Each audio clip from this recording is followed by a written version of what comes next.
All right. Good Sunday to you. How y'all doing? Another episode of Deep Track Sundays. Um, Last Sunday of the year, okay? Which I know you all know what year we're talking about. That ugly, ugly one. But last one for this year, okay? All right. So welcome back. So another good obscure song. In this particular one, the band was also pretty obscure. Okay, we're talking about Spooky Tooth. Okay, some of you might have heard of this band. A lot of great musicians went through this band. Banda didn't last long per se. Let me see, 68, yeah, about 5 or 6 years. But a lot of great musicians went through this band, which we'll talk a little bit about. Okay. Um, on this one, we will talk about Better by You, Better Than Me. That's the song. It's on their Spooky 2 album, the second one they did. Uh, this band came out of England back in 67, 68. This particular album was released in 69. Um, these guys are really good. Good blues, fusion, hard rock when they came out. In your face, raw, really good. Okay, this album, a little, kind of a little writing here I tried to fix, but overall in great shape. Okay, but Spooky Tooth. Okay, and can you recognize any of the faces on there? Maybe not. Uh, but yeah, Better by You, Better Than Me. That song didn't chart. Album didn't chart. Didn't do much. Uh, got reviews on Rolling Stone, I believe.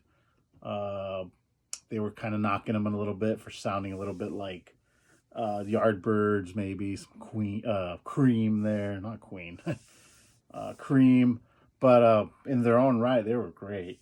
Okay, they were. I thought they were really good. Uh, but one of the musicians that came out of this band was Luther Grosvenor. Luther played on the first three albums, I believe.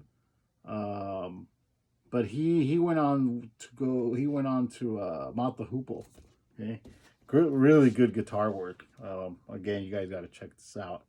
But guitar work on there is phenomenal. Uh, you know, bands back then, man, they when they came out with like their first album, they're just the musicianship was just amazing. We don't get that anymore.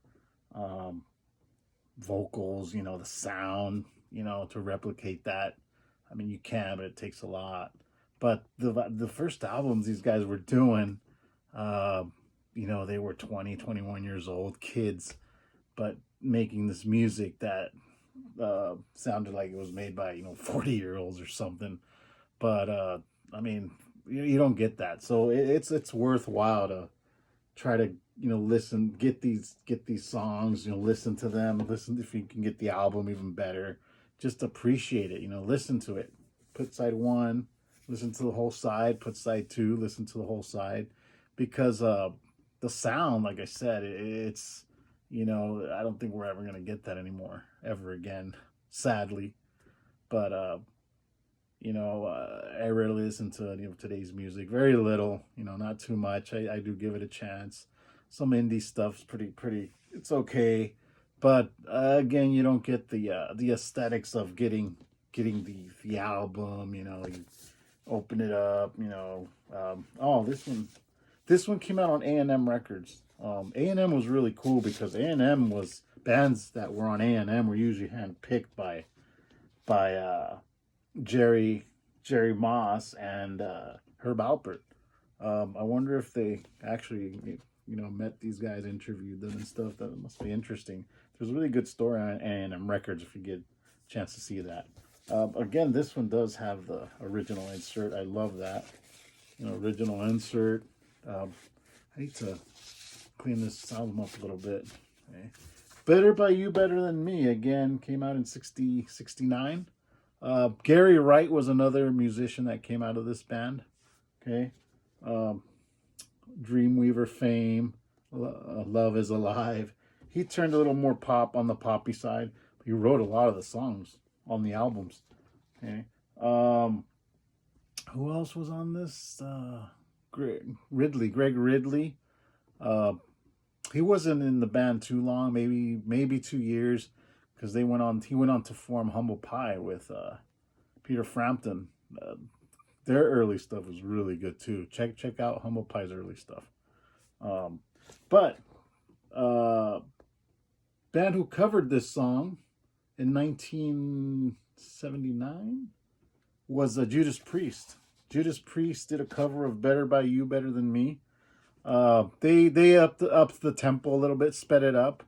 When I first heard it, with Judas Priest, of course I thought it was their song. Later I read somewhere that's how obscure these songs are. It's like, you think it's the band's, and you come across something, you're reading a book, something, and oh shoot, this was an old song. Of course, went on to chase down the original one, and luckily I got the record. Got this one at an antique shop.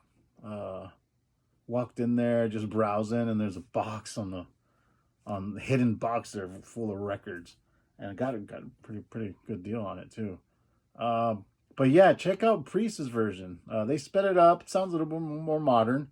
Again, that was another track that was chosen by the label. All these anecdotes, very interesting. They wanted to include a track that was a little bit up faster and stuff, so they upped it a little bit. There was a big lawsuit that came about in 1990 against Priest for that particular song. Supposedly there was a subliminal message on the song that said, "Do it, do it." These two teens sadly committed suicide. They were listening to this song, and I think they left a note or something saying that the song's the one that made him do it or something. But yeah, there's a story behind that. Check that one out. Pretty interesting. Case got dismissed later. They didn't find any evidence that the song was the reason that they committed suicide.